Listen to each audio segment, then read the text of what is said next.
Yahoo Sports Fantasy Minute is brought to you by the Gillette Fusion Pro Glide. Now with FlexBall technology. It's shaving rebuilt. I'm Evan Doherty here with Yahoo Sports fantasy guru Brandon Funston, who's here to flex his muscles and talk flex plays for week 3. Brandon, it's always a tough decision for fantasy owners, and let's start with a guy facing a very lenient Saints secondary this week.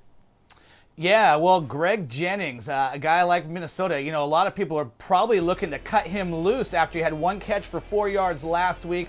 But you know what? I think that would be a mistake. I think Greg Jennings has the potential to be a big-time, garbage-time all-star against New Orleans. If Drew Brees does what he normally does at home, which is light up the scoreboard, I think you're going to see Minnesota going to have to try to play catch-up. And Greg Jennings, who was on Revis Island, I should remind folks, last week, so it's forgivable what his line was there. Going into New Orleans, I think Greg Jennings could really run up some late yardage in that game. Really like him as a flex play this week. He's available in about half of Yahoo leagues, and that could be a number that's growing, as I said, as fantasy owners look to cut him loose this week. That's a fair point there. All right, now to maximize your points this week, here's the Flex Player of the Week, brought to you by the Gillette Fusion Pro Glide with FlexBall technology. Brandon, who's your guy?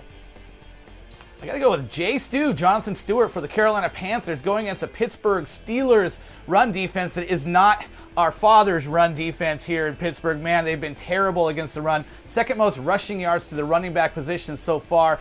And they've faced Cleveland and Baltimore, 2 backfields that really struggled last year. So not vaunted juggernaut-type backfields. And Jonathan Stewart was a top 20 running back in fantasy last week with D'Angelo Williams out. Sounds like D'Angelo Williams with that thigh injury is going to play, but I still expect Stewart to lead that platoon. And against these Steelers, I think he has another trip to the top 20 running backs in store for this weekend as well. I like him a lot, and he's available in about 8 out of 10 Yahoo leagues right now. And that should be a good matchup at home for Carolina, the Panthers hosting the Steelers on Sunday night. Thanks so much, Brandon. This is Yahoo Sports.